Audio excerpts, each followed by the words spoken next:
Bonjour! Aujourd'hui, nous avons rendez-vous avec DC Comics, mais également avec notre cher ami Louis Archibald. Bonjour Louis Archibald, comment ça roule? Ça va très bien, merci à toi de me réinviter à nouveau pour parler d'un film d'ici. C'est vrai que on va tous les faire, je crois. Oui, on avait parlé de Wonder Woman 1984. Tout à fait, qu'on avait bien aimé. Oui, on était les seuls d'ailleurs. De tout le reste du monde. C'est vrai en plus. Mais là par contre, attention, nuance, nous allons quand même parler d'un film d'ici qui a cette fois-ci été très apprécié. Bon alors qui est sorti il y a un moment, on l'a dit tout à l'heure entre nous en off, il est sorti il y a maintenant 2 mois d'ailleurs, j'ai pas un peu plus même. Je crois mi-juillet ou fin juillet, je crois qu'il est sorti, 2 semaines avant les États-Unis, il me semble. Donc on a quand même eu de la chance pour le coup, même si personne n'est allé le voir. Oui, parce que c'est vrai que ça a été quand même plutôt un succès critique. Bah alors par contre, côté box-office, c'est un plantage quand même assez exceptionnel, on va dire. Oui. Qui peut inquiéter l'industrie super-héroïque peut-être, nous allons peut-être en reparler, mais nous allons surtout parler donc de ce film, qui cette fois-ci est réalisé par un certain James Gunn, donc The Suicide Squad, la suite de Suicide Squad 1, film de 2016 complètement décrié. Alors je sais pas si tu l'avais détesté d'ailleurs, on va peut-être partir de ce postulat de départ. Est-ce que tu avais aimé ou pas ce Suicide Squad 1 déjà? Disons que comme la plupart des gens, le film est assez inégal et je pense que ça c'est vraiment dû au fait que le montage a été bidouillé quelques semaines avant sa sortie. Enfin, je sais pas ce qui s'est passé, mais il y a eu un problème, je pense, parce que ça m'étonnerait que le film était censé être construit de cette façon-là. Mais c'est vrai que bon, la première heure est très laborieuse, je trouve. Et après quand on a la partie mission, c'est vrai que ça va un peu mieux entre guillemets. Mais c'est vrai que de passer d'un film comme Batman v Superman intense, très dark et tout, et de nous faire un Suicide Squad un peu en roue libre vraiment, mais pour le coup pas de la bonne des manières, c'est-à-dire que vraiment c'était pas contrôlé. Vraiment, oui, pas contrôlé et j'ai l'impression que voilà, ça a étonné un peu tout le monde même, parce que je crois que le film à l'époque, beaucoup de gens l'attendaient, et beaucoup de gens pensaient que ça allait être une vraie réussite, et c'est vrai que bon ça n'a pas été vraiment le cas, même si le film avait bien marché, je crois, au box-office. Oui, c'est vrai que c'était pas mal, ouais, au box-office. C'est vrai que bon, pour moi, c'est pas non plus un bousin absolu comme certains peuvent le dire, hein. Ouais. Mais c'est vrai que c'est pas non plus, hein, si on devait retenir des films de super-héros en général des dernières années, il est bien en bas de la liste, je pense. Ouais, je te comprends. Et oui. c'est vrai que bon, après voilà, c'était quand même au début, c'est vrai que même pour partir de ce postulat de base là, je sais pas si c'est ton cas aussi, mais ça m'inquiétait un peu de voir une suite. Bah oui, c'est un peu ça, oui, parce que, alors moi non plus, hein, je ne suis pas dans une détestation ultime de Suicide Squad 1, alors moi par contre, pour le coup, c'est plutôt la première heure que j'aime bien, et à partir du moment où on a tout le concept de l'expédition, là j'avoue que je sors complètement du délire, mais c'est vrai que ça me faisait peur, notamment rien que pour le titre quand même. On n'a pas appelé ça Suicide Squad 2, on a appelé ça The Suicide Squad. Alors moi j'ai eu un peu peur qu'on essaie de faire en sorte, tu vois, un petit peu de bidouiller 5 ans après, alors vas-y, on va faire exprès de te faire oublier ce film, et puis on va dire que c'est le nouveau, enfin, qu'on parte encore dans, tu sais, des travers un peu de l'univers étendu qui tient plus trop la route, mais globalement, l'univers étendu, on va en reparler, mais c'est quand même table rase, ça a l'air de continuer, et en soi, bon, c'est peut-être pas forcément pour nous déplaire, et c'est sûr qu'avec un nouveau réalisateur à la barre, on pouvait aussi s'attendre à de bonnes choses, puisqu'apparemment, il a eu beaucoup de liberté, et donc je te propose un synopsis très vague, parce qu'on est les derniers à parler de ce film sur YouTube quand même. Donc c'est très simple, nous sommes sur l'île de Corto Maltese, n'est-ce pas, une île inventée. Alors je sais pas si c'est tiré de comics d'ici, peut-être, je ne sais pas. Je suppose, parce que vu que James Gunn est quand même un très grand fan de comics, et je crois que d'ailleurs il disait en interview qu'il voulait faire, entre guillemets, c'est pas bien modeste, mais le plus grand film de comics à l'écran, grosso modo si on devait le traduire en français. Quelle modestie. Je pense que oui, quelle modestie, c'est vrai. Il n'a pas les chevilles enfin. Mais c'est vrai que je pense que c'est tiré des comics, mais Bon, mais en tout cas, ça existe pas. Cherchez Oui, pas oui, sur ah bah, sur Google Maps, j'aimerais bien aller visiter ce pays. Bon, comme le Wakanda à l'époque, ne oui, cherchez c'est un pas peu ça. sur, Bon, sur la carte. en même temps, ça n'existe pas. vu le film, on te donne pas spécialement envie d'aller visiter cette île, cette ville. En gros, on va la jouer simple, mais anti-américaine. Et donc notre chère Amanda Waller, qui est toujours la dame qui gère la Suicide Squad, c'est-à-dire qu'elle prend des super méchants, elle leur implante une puce qu'elle peut faire exploser à tout moment s'ils ne respectent pas ses ordres. Ils doivent donc accomplir une mission extraordinaire, donc aller sur cette île avec la Suicide Squad, donc une bande de détraqués, dégénérés, ou pas forcément d'ailleurs, mais évidemment des malandrins, des méchants terribles, ou pas trop d'ailleurs, on pourra en reparler, parce que qui dit méchant ne dit pas forcément personnage qui n'est pas humain, attention. Et l'idée donc c'est que c'est une mission avec un projet à trouver et à détruire de toute urgence, un certain projet mystérieux qui s'appelle, je ne sais plus, Starro, Star... conquérant, enfin. Oui, je sais plus... Starfire, non, c'est pas, c'est pas ça. Non, c'est pas le même, c'est le même univers, mais c'est pas, c'est pas le même film. Bon, le projet étoile de mer, en gros.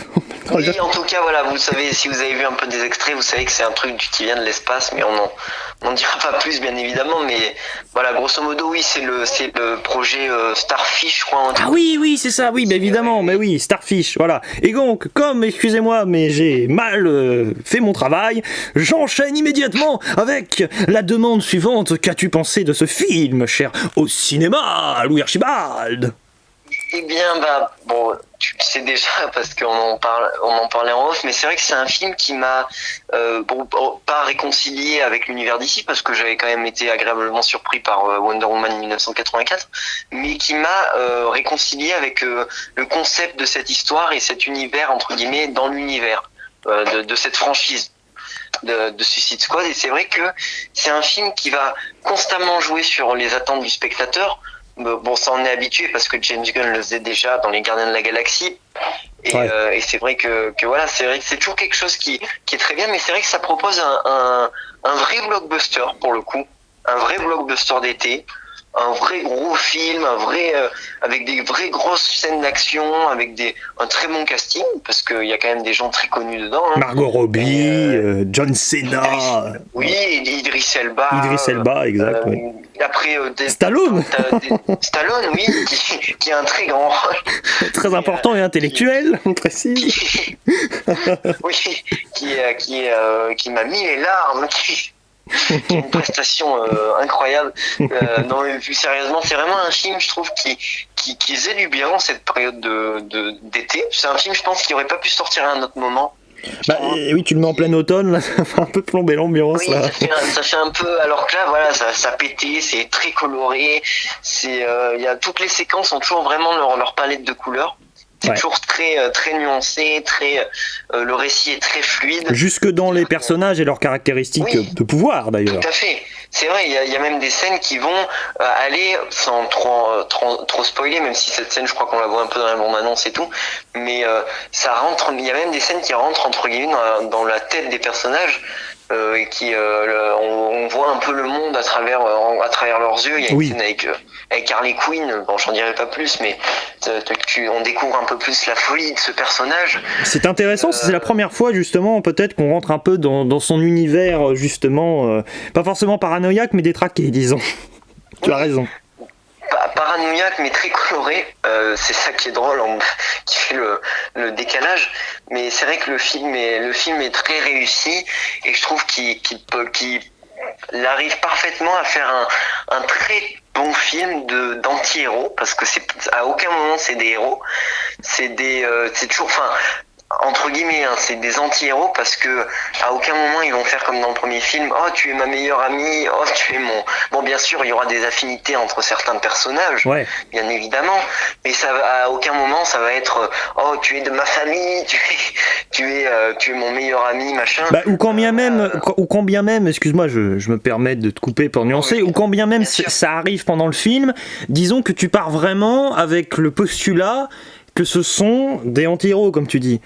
Parce que, bon, Will Smith dans Suicide Squad, ok, il commet des actes terribles au début, mais c'est envers des méchants, donc tu comprends pas trop pourquoi tu devrais craindre le personnage spécialement, et puis c'est même Batman qui, en lui mettant la misère, passe lui pour le méchant, donc il y a vraiment un petit problème à ce niveau-là.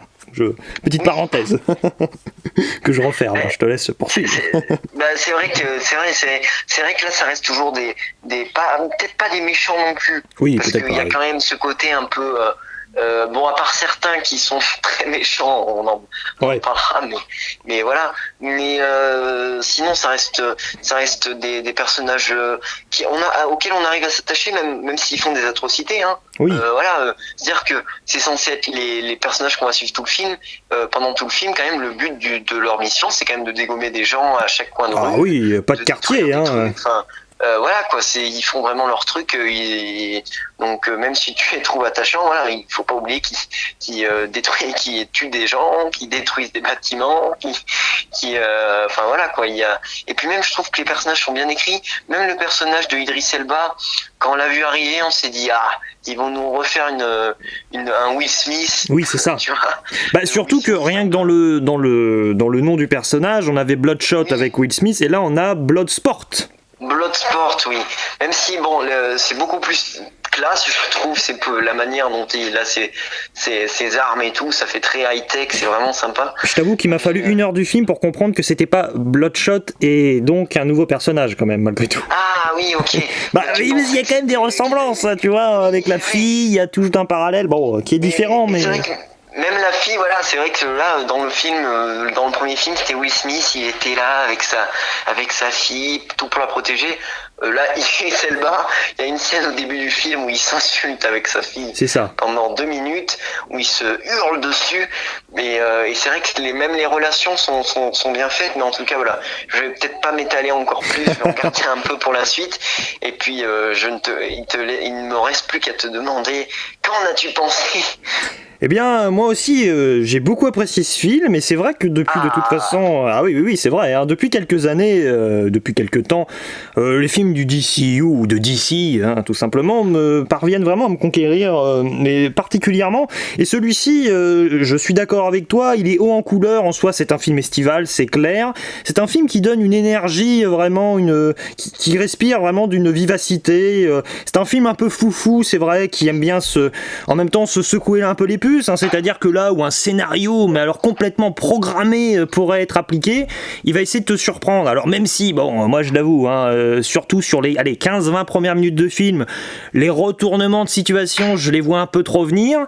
Après, je trouve que tu vois, l'orientation prise est quand même, mine de rien, c'est surprenante. Et même si ça reste un film en soi assez classique, je veux dire, c'est du blockbuster qui va t'amener à un certain climax, mais il y a quand même de l'originalité, tu vois, et ça fourmille d'idées, quoi, avec ce film, et ça fait plaisir. Enfin, tu sens que le film est vraiment habité par une personnalité, donc ici James Gunn, qu'on arrive à identifier, parce que bon, réalisateur par exemple des Gardiens de la Galaxie, on retrouve un petit peu quand même tu retrouves cette motivation vraiment à la fois iconiser ton personnage et à montrer aussi parfois que ton personnage est une sorte de, tu vois, de contrefaçon, on va dire, et qu'il n'est pas si extraordinaire que ça, et c'est ça qui te fait rire. T'es avec des personnages qui te sont présentés comme des héros, mais qui sont pas non plus des super-héros à la Superman, tu vois, les super-héros un peu idéalisés, parfaits, tu vois, ou à la Captain America, je dirais. Voilà, là, pour vous donner un ordre d'idée, c'est pas du spoil, mais il y a un des héros, c'est une personne qui contrôle les rats. Oui. Il y en a un, il lance des pastels de couleurs qui désintègrent les choses. Bah oui, bien sûr. Mais c'est vrai et même voilà, sans aller dans des extrémités comme ça, il va jamais se moquer d'eux non plus. C'est-à-dire qu'ils vont toujours avoir même des moments assez héroïques. Oui. Mais c'est vrai que c'est toujours ce décalage-là de te dire, ok, là il fait quand même un truc très bien. Enfin voilà, il fait un truc très héroïque, mais c'est quand même une personne qui contrôle des rats. Oui, c'est ça. T'as toujours ce décalage-là de ok, bah lui il fait un truc héroïque, mais en fait il est un peu idiot quoi. Il y a toujours ce décalage-là qui fait que même avec le personnage d'Harley Quinn, c'est vrai que je trouve que c'est même l'un des meilleurs films où elle a été intégrée. Bon, Bird of Prey c'est son film à elle, donc oui. Voilà. Mais c'est vrai que là je trouve son parcours est bien, et ça fait pas non plus, tu vois, le Harley Quinn show. Ça va pas être 2 heures sur elle. Bah surtout, alors je suis complètement d'accord avec toi parce que c'est vrai que rien que dans les pouvoirs on a envie de se marrer. Évidemment c'est rigolo hein, bien sûr, mais c'est vrai qu'après une fulgurance généralement d'un personnage, ça va souvent se retourner contre lui ou il va lui arriver une bricole et tu peux pas avoir l'iconisation parfaite donc du héros. Et puis t'as raison. Après avec Harley Quinn, moi ce que j'ai énormément apprécié, c'est que tu sens quand même, on va dire tout l'héritage des films précédents. Elle a eu une relation avec Joker, la relation ensuite s'est stoppée net et elle a eu des problèmes dans Birds of Prey, et là tu sens vraiment le parcours du personnage qui évolue, le personnage évolue, ça fait quand même plaisir. Bon, Margot Robbie elle joue super bien hein, là-dessus, on n'est pas surpris. Oui, bien sûr. Tu vois, mais je suis d'accord avec toi, et c'est vrai que le film, ce que j'aime bien, tu vas me dire ce que t'en penses, mais le film n'a pas peur de délaisser certains de ses personnages, et en soi tous les personnages à un moment donné, pendant des dizaines, voire des dizaines de minutes, tu vois. Moi, c'est ça que j'aime bien, c'est-à-dire que t'as même un peu un jeu sur la temporalité, mais je trouve que c'est vachement bien maîtrisé en soi, dans la temporalité, dans la chronologie des faits, dans le montage aussi, parce que tu t'ennuies pas, parce que globalement, tous les personnages, bon, à l'exception peut-être de certains, mais même s'ils sont secondaires, ils sont pas inintéressants, tu vois ce que je veux dire, et même si tu sens... alors après, tu vas me dire ce que t'en penses aussi, mais je pense que c'est un petit défaut, c'est que tu sens un peu les personnages qui sont protégés par James Gunn et tu vois, sur lesquels il va leur arriver des choses, mais en définitive, tu sens qu'à la fin du film, ils seront vivants et il n'y aura pas de soucis pour eux, tu vois. Mais malgré tout, tu vois, je trouve que c'est assez fort. Je te laisse t'exprimer, j'arrête pas de parler. Et c'est vrai que, non, mais je suis vraiment d'accord avec toi, même si voilà, on sent qu'il y a certains personnages, bon, il y en a certains, on savait d'ores et déjà qu'ils n'allaient pas mourir. Oui. Mais c'est vrai que on n'est pas non plus à un stade où on se dit bon, celui-là il lui arrivera rien. C'est vrai qu'il y a toujours une constante petite tension. Voilà. Il y a jamais un moment où tu vas te dire ah bah celui-là c'est bon, il est sain et sauf. Non, il y a vraiment des moments où tu dis bah est-ce que lui il va mourir? Il y a une mort notamment qui m'a vraiment étonné à la fin du film, oui, qui arrive d'un coup. Après justement un moment d'héroïsme. C'est ça. Et c'est vrai qu'il y a même des moments, pas forcément d'héroïsme, mais des moments assez mignons, notamment avec le King Shark. Oui, bien sûr. Un moment qui est trop mignon, et il est gâché 5 minutes après par un truc horrible. Ça m'a fait mal au cœur. Bah oui, c'est ça. Et c'est vrai qu'on prend en pitié beaucoup ces personnages, c'est-à-dire que t'as presque une sorte de enfin pas de frustration, mais de tristesse à te dire que tu t'es fichu d'eux pendant plein de scènes et à la fin tu te dis oh les ratés quoi, oh les ratés.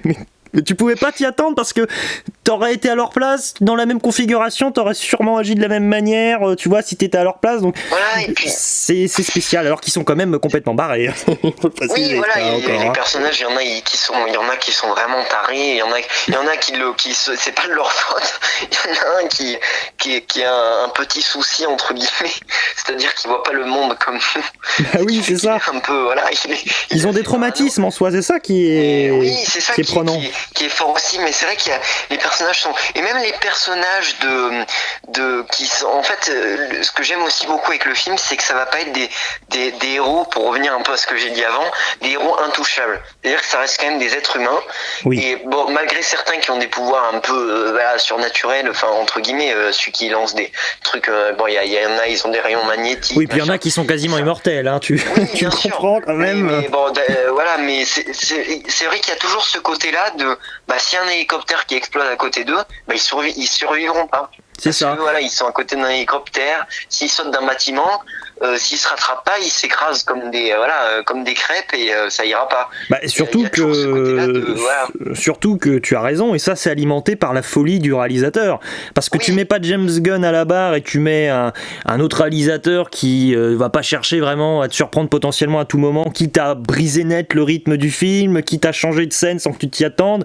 C'est vrai que tu as raison, il y a de toute façon il y a cette fantaisie dans ce film qui reprend donc vraiment l'aspect comics des choses, un comics c'est ça, vous avez une histoire qui tient en 20 pages, vous avez peut-être l'épisode suivant qui doit être lu pour pouvoir lire toute l'intrigue, mais disons que tu peux avoir un retournement de situation, tu sais, des explications farfelues qui te retournent la cervelle.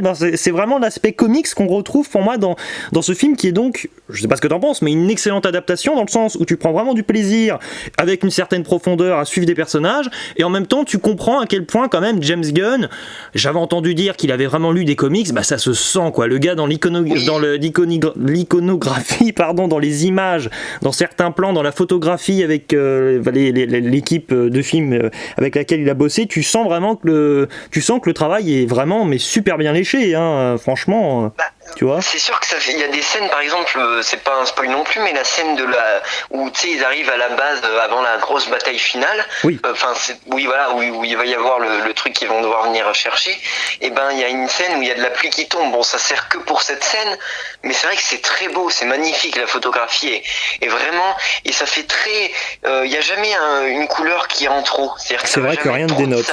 Trop de ça, et c'est vrai que ça fait toujours un côté très harmonieux en fait et ça aide encore plus pour la fluidité du récit. Il en fait ni trop ni pas assez, t'as raison, visuellement c'est ça à la force. Il fait toujours un juste milieu, il arrive toujours à trouver un juste milieu, c'est ça en fait ce qui est fort avec James Gunn, c'est que même s'il il va vous prendre 200 personnages dans un film, prendre 200 idées, il va jamais en faire trop.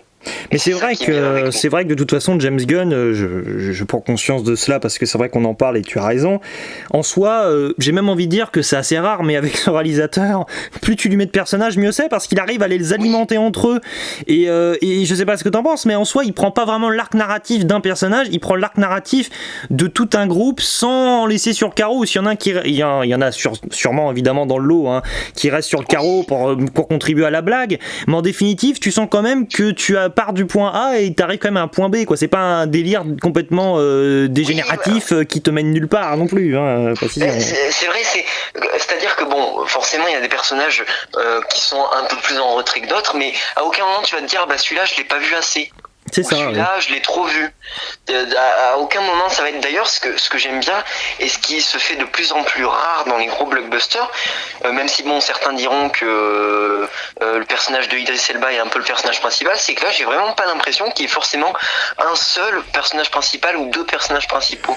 Il y a toujours ce truc de ils ont tous leur moment. Ils font toujours du ping-pong entre eux, tu vois. C'est ça. Disons qu'Idris Elba, on pourrait dire que c'est le personnage principal dans le sens où c'est vrai que ça fait quand même un peu la redite de Will Smith. Bon, par contre, attention, hein, c'est beaucoup mieux, il n'y a pas à dire, mais c'est peut-être par rapport à ça. Mais si t'as pas vu Suicide Squad 1, oui, là t'arrives en terre inconnue, on va dire, oui, pour nous, il y a pas de personnage principal véritablement, hein. Et on n'a même pas cité tout le monde, hein, parce que sinon ça prendrait 3 heures. Après, il y a des personnages aussi, il y a pas mal de personnages secondaires, il y a aussi Amanda Waller qui gère donc l'équipe qu'on voit un peu, c'est quand même assez riche en méchants aussi, tu vois, le penseur. Enfin, y en a, sur Corto Maltese, on a plein de personnages, que ça soit le dirigeant, celui qui a pris le pouvoir. Voilà, les rebelles. Oui, voilà, les rebelles aussi, c'est vrai. Les autres héros qu'on voit pas beaucoup, mais il y a d'autres personnages qui étaient censés faire la mission aussi. Que vous avez peut-être vu dans les bandes annonces, il y en a beaucoup là aussi pour le coup. C'est vrai. Mais c'est vrai qu'il y a toujours ce côté-là on se dit il y a beaucoup de personnages. C'est ce qui me faisait peur aussi avant que le film arrive. C'est ce que je me disais, est-ce qu'il va trop mettre de choses, trop d'humour, D'ailleurs, l'humour est très bien commencé, je trouve. Il marche bien. Franchement, il y a des personnages qui tu vois, par exemple, le personnage comment il s'appelle, Peacemaker. Quand je voyais les bandes annonces, je me disais ça va être le comic relief. J'avais très peur. Il va être là que pour la blague, et en fait, il arrive à faire un truc mais vraiment génial avec le personnage, qui fait que pour le coup, celui-là, le but n'est pas de s'attacher à lui, hein, et vous allez voir, vous n'allez pas vous attacher à lui. D'ailleurs, pour bien tout comprendre du film, restez jusqu'à la fin, parce qu'il y a une scène, et si vous restez pas jusqu'à la fin du générique, vous vous direz pour ce personnage ça s'est terminé comme ça. C'est exact. C'est pas du spoil, mais voilà, restez bien parce que ça vous apportera un truc en plus qui est assez important justement pour le coup. Ça fait un peu ce même effet que avec la scène post-générique de Spider-Man Far From Home à l'époque. Ça fait un peu cet effet de si tu restes pas à la fin du générique, tu vas pas bien comprendre la suite. de toute façon, ce film, j'ai même envie de te dire, ça se joue beaucoup sur les détails, parce que moi, je l'ai revu aujourd'hui, ce film, et en VOST cette fois, parce que c'est vrai que la VF est quand même pas génialissime, cela dit, je place ça comme ça, mais l'idée, c'est quand même qu'en revoyant le film, mais il y a quand même une série de détails, mais à chaque fois, qui sont discrets dans les décors, qu'il faut vraiment savourer au revisionnage. Et c'est ça qui est pas mal, c'est que James Gunn, avec peut-être une certaine prétention, mais ce qui n'est pas forcément un défaut, se dit quand même que c'est un film qui va plaire au premier visionnage à ceux qui l'apprécient évidemment, mais en tout cas c'est aussi le film qui va pas être l'histoire juste d'une fois, c'est-à-dire que le revoir de temps en temps, un peu comme un rituel, un peu les films de chevet, bah tu vas toujours un peu mieux comprendre le film. Et là j'avoue que j'ai encore mieux compris l'histoire, parce que c'est vrai que je t'avoue que le scénario, moi la première fois c'était un peu nébuleux, j'étais un peu paumé en train de me dire oui d'accord, ok j'ai à peu près compris, d'accord, mais après avec les détails tu comprends vraiment que le film t'amène au scénario, mais pour ça les points de détail il faut avoir conscience déjà de ce qui se passe à la fin, tu vois, et en revoyant le film c'est très intelligent en fait. Disons que c'est vrai que allez pas voir Suicide Squad en pensant non plus que c'est un blockbuster post ton cerveau. C'est ça. Parce que c'est un blockbuster qui va vous demander un minimum d'attention. C'est-à-dire que si vous voulez suivre du début jusqu'à la fin, c'est pas non plus des scènes d'action pendant 2 heures. C'est-à-dire qu'il y a quand même des moments où il y a des vrais enjeux et des accalmies très intéressantes. Voilà, c'est vrai qu'il y a des choses, voilà, pour comprendre tout le récit, il faut quand même être attentif la plupart du temps. Et c'est un film d'ailleurs, je pense, qui vous aide vraiment à être attentif, parce qu'il y a aucun moment où tu vas te dire oh bah là c'est un peu long. Là, il y a un petit ventre mou. Non, c'est vrai, il n'y a pas de ça. Il y a toujours du rythme. Il y a toujours, et même là, si tu te dis, il y a même des moments où il arrive à jouer avec ça, tu te dis, là, ça va être un peu plus calme. Eh ben non, il fait tout péter. Enfin, c'est ce qui fait là, c'est ce qui fait la force de James Gunn. Et c'est vrai que après, bon, il y a des faiblesses scénaristiques. Oui. Il y a des, voilà, on va pas se le cacher non plus. Mais c'est vrai que la plupart du temps, il arrive toujours à garder son récit assez bien, ce qui marchait pas vraiment avec les Gardiens de la Galaxie 2. Ah bah, je suis pas d'accord du tout là. Qui marchait, non mais qui marchait bien, mais qui était par exemple, tu vois, les moments dramatiques étaient souvent gâchés par un truc drôle qui allait arriver ensuite. Ah, là, oui, pour le coup, même si ça fait un peu cet effet-là à certains moments, bah c'est beaucoup moins appuyé, du coup, ce qui fait que les moments dramatiques vont vraiment être dramatiques. Et après, on va attendre vraiment un peu avant de faire des blagues, de faire des proutes, de faire. Voilà. Mais c'est vrai qu'il y a des, même les moments de mort des personnages sont jamais expédiés. À part, bon. Certains personnages quand même, mais disons que ça te paraît jamais mal à propos, disons, c'est jamais inapproprié, tu vois. Et c'est vrai que là, juste pour faire regardez, on le tue maintenant d'une façon complètement débile, comme pouvait le faire Deadpool 2. Ah bah oui, voilà, alors là on est d'accord, tu vois, là c'était n'importe quoi. Là par contre, ici c'est vrai que même si ça te paraît surprenant, après tu te dis bah oui, mais il y a une certaine logique, et finalement évidemment t'adhères complètement à l'idée parce qu'elle est surprenante, mais surtout parce que finalement elle colle parfaitement à l'idée. Et puis c'est vrai que je suis d'accord avec toi, c'est pour ça d'ailleurs, bon, je sais pas ce que t'en penses, mais côté scénario, alors oui, c'est peut-être un peu le méli-mélo politique, géopolitique, donc je sais pas si tu voudras spécialement qu'on y revienne, parce que moi je t'avoue que j'ai pas trop envie de casser le film, parce qu'il y a quand même quelques points obscurs, non plus, tu vois. Parce que voilà, il a ses défauts, tout comme tous les films. Si tous les films étaient parfaits, ça serait moins drôle, bien évidemment. Bah oui, on n'en parlerait pas déjà. Oui, on n'en parlerait pas si c'était pour dire pendant 20 minutes que c'est très bien. Bon là, c'est le cas parce qu'on a vraiment aimé le film, mais c'est vrai que c'est jamais un film, c'est pas un film lisse, c'est un film qui va chercher beaucoup d'idées. C'est pour ça que pour moi, c'est vraiment un très grand blockbuster, enfin un film d'action de cette année, un très bon film de 2021. Et bon, malheureusement, je crois que dans la plupart du pays, il est plus disponible dans les salles. Ah oui, là, c'est en bout de course. Si vous avez l'occasion de le redécouvrir chez vous à la fin d'année, ou de le découvrir pour la première fois, c'est vrai que je vous encourage, parce qu'il est quand même très bien. Donc c'est sûr que pour moi ça reste quand même, je suis très content d'en parler avec toi, d'autant plus parce que c'est vrai que c'est quand même un film là, d'ici nous ont quand même offert 2 bons films. Bah oui, cette année. Bah écoute, pour l'instant c'est très bien là, le doublé gagnant, j'ai envie de dire. Bah oui, là. Bon, dommage qu'on ait eu la Snyder Cut, quoi. C'est un peu le point noir pour moi. Ah non, mais c'est vrai que j'aime bien le fait que maintenant DC, bon, j'aime beaucoup Zack Snyder, tu le sais bien. Et moi je le déteste, je précise. J'aime bien le fait que de plus en plus les réalisateurs qui rentrent sur des projets DC, ils n'essayent pas de faire une cohérence avec, enfin ils font une cohérence avec l'univers, mais qu'ils n'essayent pas forcément de faire une cohérence avec le style, oui, style ça c'est très bien. Ils font leur propre style. Bah, c'est-à-dire que tu élargis ta palette, mais t'es pas là à essayer de rester dans ce qui a déjà été fait. Et puis d'ailleurs, à un moment, on évoque des personnages comme Superman, mais ça reste au stade de l'évocation et rien de plus. C'est pas plus mal. Ça reste, voilà, c'est un film qui va tracer sa propre route. On va voir des personnages qu'on a déjà vus. On va entendre parler de personnages qu'on a déjà vus aussi. Bien évidemment, ça va ouvrir sur des potentielles suites. Ah bah oui. Voilà. Je sais qu'il y a une série sur un des personnages qui est en cours de développement. Exact, oui. Et c'est vrai que bon, je pense, bon, vu le ratage au box-office, ça m'étonne qu'on ait une suite avant un bon moment. Mais bon, en tout cas, ça reste quand même pour moi vraiment un blockbuster très réussi. En tout cas, c'est vrai que c'est pas un film, enfin un blockbuster qui va non plus essayer de faire toujours plaisir à son spectateur.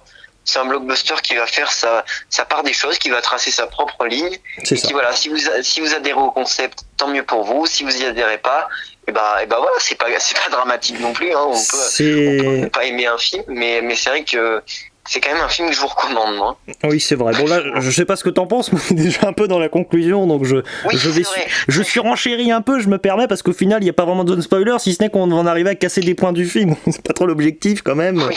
Mais c'est vrai que je te rejoins, parce que moi, je vous avoue, j'arrive en salle de cinéma, alors je me dis, je vais passer un très bon moment, c'est le cas. C'est un film complètement décomplexé, c'est l'idée, et ça fait plaisir.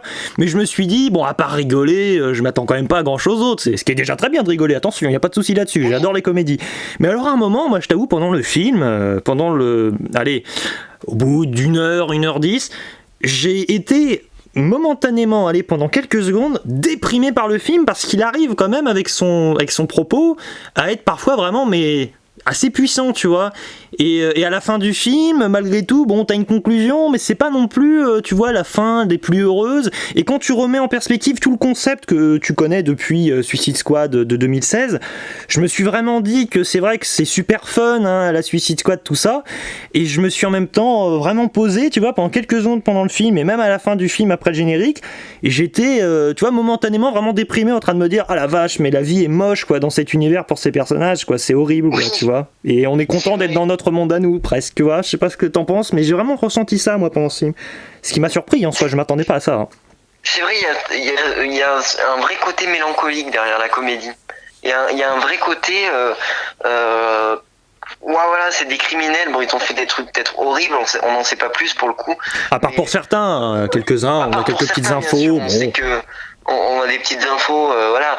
Mais c'est vrai que tu te dis, ils sont obligés de faire un truc quand même qui est horrible, et peut-être pour un final qui va pas leur apporter grand chose de plus, si ce n'est une remise de peine de 10 ans. Enfin, c'est vrai. Tu sais pas, voilà, tu sais, c'est vrai que c'est une punition, parce que tu peux pas t'attendre à, t'as plus à perdre qu'à gagner, hein, dans cette histoire. On le sent bien. Sûr, hein. C'est sûr. Et d'ailleurs, je pense qu'on verra pour les suites, mais techniquement, il y a des personnages, bon, vous vous en doutez, qui s'en sortent à la fin, parce que mourir, sinon c'est triste. Mais il y en a qui restent, entre guillemets, ils s'émancipent de Amanda Waller à la fin sans trop en dire, mais ils gardent toujours la bombe dans leur tête. Donc, c'est ça. Donc voilà, à tout moment ça peut... tout est en suspens et à l'image peut-être de tout cet aspect politique qui est quand même plutôt bien fichu globalement, même si on peut avoir quelques réserves et trouver quelques lacunes, mais c'est vrai qu'à la fin, sans en dire plus, mais tu te retrouves un peu dans un pseudo-contexte un peu de guerre froide, et moi j'attends vraiment potentiellement la suite, parce que dans l'optique un peu historique, moi qui m'intéresse toujours, voir ce qu'on pourrait nous faire avec un Suicide Squad 3, du coup, moi je t'avoue que ça m'emballe très particulièrement, hein, je vais pas te le cacher, hein. Franchement. Moi aussi, hein. Et d'ailleurs, que ce soit ou non avec Harley Quinn, parce que bon, même si j'ai beaucoup apprécié son personnage à nouveau, mais l'idée c'est que j'arrive vraiment à me détacher de cette idée qu'Harley Quinn, à elle seule, quasiment représente la Suicide Squad. Et en soi, le pari a été remporté, parce que bon, depuis 5 ans, pour moi, c'était un peu Margot Robbie égale Suicide Squad, hein, tu vois. Oui, c'est vrai, ça fait un peu ça quand même. Mais c'est pour ça que je disais, tu vois, précédemment, c'est vrai que à aucun moment James Gunn il va vous dire, pendant 2 heures vous allez voir Harley Quinn, c'est pas le film d'Harley Quinn, c'est le film Suicide Squad. C'est C'est-à-dire ça. qu'elle aura la même place que les autres, elle va pas avoir entre guillemets un traitement de faveur, parce qu'elle aussi elle va avoir ces moments où on va la ridiculiser totalement, C'est ça. mais c'est vrai qu'il y a, et ce qui fait encore une fois la force de James Gunn, c'est qu'il arrive toujours à faire des parts égales et à toujours faire quelque chose qui va être à la fois très lisse dans sa narration, c'est-à-dire qu'il sait d'où il vient, il sait où il va.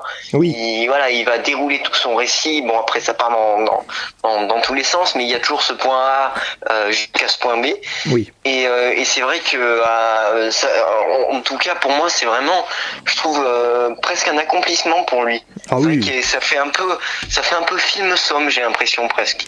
Ça fait C'est vraiment, vrai. il a mis toutes ses idées, il a mis toutes ses gimmicks visuelles, toutes ses gimmicks scénaristiques, il s'est fait plaisir et c'est pas non pour autant un film où il va faire n'importe quoi avec. Ah bah oui, voilà, c'est ce que j'allais te dire, parce que si c'est pour nous faire l'andouille, c'est pas la peine non plus, mais... Si c'est pour nous faire regardez, je fais n'importe quoi, enfin voilà, c'est pas la peine non plus, mais c'est vrai que il arrive toujours à faire quelque chose qui est très intéressant, qui est visuellement impressionnant, et je pense bon, il aura le droit à sa nomination meilleur effets spéciaux, Non, bah, des choses comme ça. j'espère bien, hein. Peut-être même meilleure photographie, je sais pas. Oh, je pense qu'il mériterait aussi, hein. Il mériterait, hein, mais c'est vrai que bon après est-ce que voilà, bon, l'Académie c'est peut-être pas le genre de film. Non, mais au moins nominé, tu peux quand même nominer, tu Oui, vois, bien sûr, pour le bien petit évidemment, cadeau. mais- C'est déjà un cadeau mais- en soi, parce que c'est vrai que bon, c'est un peu dénigré des fois, ce genre super-héroïque, Oui, blockbuster, c'est c'est sûr. vrai.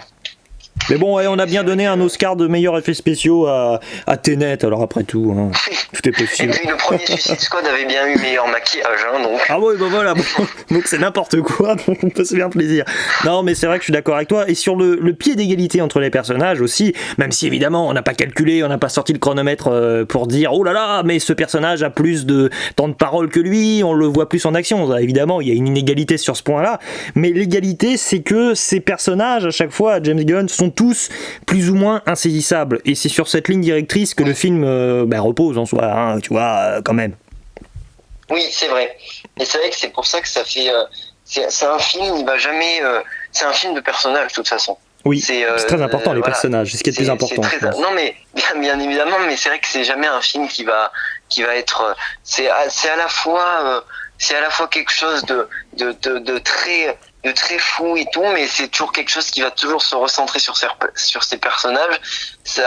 Et c'est vrai que bon voilà, encore une fois, ça fait la force d'un récit qui est très contrôlé en fait sur ces aspects de film gloubi-boulga dégénéré. C'est un film qui est très maîtrisé, vraiment très carré, très bien réfléchi. Et c'est vrai que je pense que voilà, ça me ferait plaisir d'en voir plus par James Gunn, surtout parce que après bon, je veux bien que d'autres réalisateurs le prennent, mais si c'est pour le donner à quelqu'un qui a aucune identité visuelle et scénaristique, ça serait dommage. Et en tout cas, je suis quand même content que la Warner lui ait laissé entre guillemets carte blanche, parce que ça fait vraiment cette idée-là de voilà, il y a du sang, beaucoup de sang. Ah oui. D'ailleurs, petit moment parenthèse, si vous voulez voir ce film en famille, je vous le déconseille. C'est pas un film de super-héros un peu disons que voilà, dès que la personne a plus de 10 ans, 10, 11, 12 ans, ça ira. Mais le film reste quand même assez violent, même si c'est une violence assez cartoonesque, assez burlesque.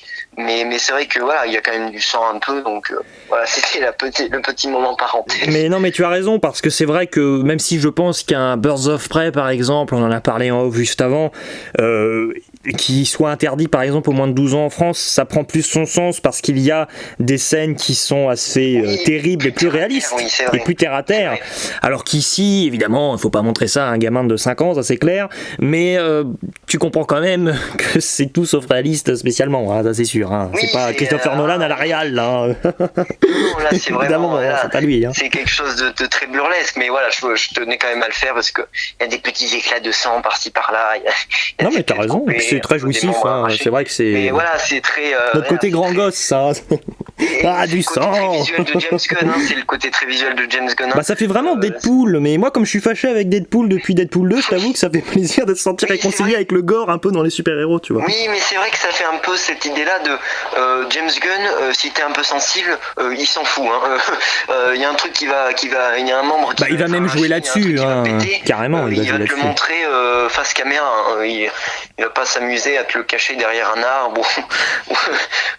Mais c'est vrai que c'est ce côté-là aussi, je pense, qu'il y a plu aux gens qui attendaient vraiment un film très violent. Ça a tenu sa parole. C'est pas oui, c'est vraiment R-rated, ils l'ont pas fait juste pour le... Et ça sert le récit, d'ailleurs, c'est pas gore pour être gore, ça sert le récit. Ah oui, ça sert le récit. Il y a le côté gratuit, mais ça fait plaisir, c'est pour le... Oui, c'est pour l'agrément, on va dire. Pas des personnages, mais le nôtre, je précise. En tout cas, c'est vrai que ça reste quand même très réussi globalement dans l'idée. Non, bah oui, et puis alors je te propose qu'on donne quand même notre note pour finir, parce que là, oui, bien sûr, oublié de donner la note. Bien sûr. Alors j'avais été un peu plus, peut-être trop même, enjoué au moment de la sortie, même si, encore une fois, j'aime beaucoup le film. Je mettrais un très bon 8 sur 10, parce que c'est quand même un film qui est tout le temps réussi, qui va jamais dénoter. Enfin, ce qui est fort aussi avec James Gunn, et qui je pense est une bonne conclusion de finir là-dessus, c'est qu'il va jamais... délaisser le récit pour faire du visuel ou délaisser le visuel pour faire trop de récit. C'est ça. Il va toujours réussir à faire quelque chose de très linéaire, de quelque chose de très contrôlé. Une alchimie. C'est pour ça que oui, tout à fait, une alchimie entre les personnages, le visuel, et qui va créer un univers qui est délirant mais cohérent. Et c'est pour ça que pour moi c'est vraiment un film qui est très réussi, et je vous encourage à le voir sur le plus grand écran possible, parce que c'est quand même un film très visuel encore une fois. Donc si vous avez une salle de cinéma chez vous, ça m'étonnerait, mais voyez-le. Qui s'appelle le téléchargement illégal, non pardon. Malheureusement c'est un peu ça. Ne le voyez pas sur votre montre connectée ou sur votre téléphone à l'écran cassé. mais en tout cas voilà, je vous recommande de le redécouvrir ou de le découvrir, et puis je te laisse donner ta note. Eh bien, nous sommes d'accord, je vais pas en dire spécialement plus. 8 sur 10 également pour moi. J'ai davantage savouré ce film au revisionnage, donc ça veut quand même dire que c'est un film très prometteur pour figurer en bonne position en vue de notre bilan annuel, n'est-ce pas, traditionnel. Ça c'est sûr.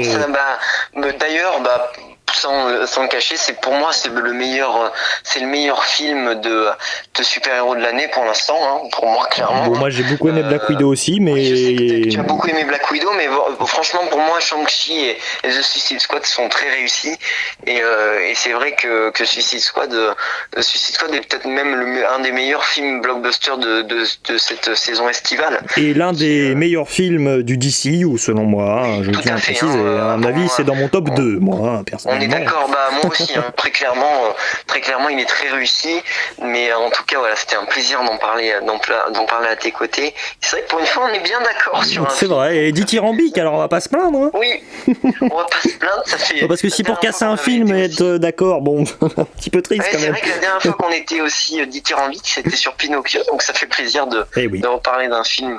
On est vraiment bien d'accord, mais en tout cas... Merci beaucoup à toi pour l'invitation. Non, de rien. Et alors, attends là, parce que nous allons conclure donc, mais dans les commentaires, ce film, ça fait un moment qu'il est sorti, donc on s'attend pas à ce qu'il y ait grand monde qui écoute ce podcast, un petit peu long cela dit en plus, mais bon, on s'occupe pas du temps, donc n'hésitez pas à dire si vous êtes d'accord, mais je pense que globalement, on va plutôt se faire des amis. Oui, je pense. Je pense que les gens auront plutôt apprécié le film aussi. N'hésitez pas à le dire en commentaire si vous l'avez pas aimé non plus. Ah bah oui, bien sûr, évidemment. Moi, ça m'a fait plaisir de faire ce podcast et de prendre le temps. Oui, il faut prendre le temps. C'est sûr qu'en tout cas, voilà, c'était un vrai plaisir de blablater de ce très bon film avec toi. Allez, alors du coup, sur ce, parce qu'il faut quand même à un moment arrêter la vidéo, parce que j'ai envie d'aller me coucher, non, je plaisante, je suis fatigué, j'ai trop parlé. Eh bien, je vous propose donc, je te suis en train de te vous voyez, excuse-moi, je sais pas ce qui me prend, je te propose que nous sortions la tirade habituelle, attention, le traditionnel. Ciao. Et à la prochaine.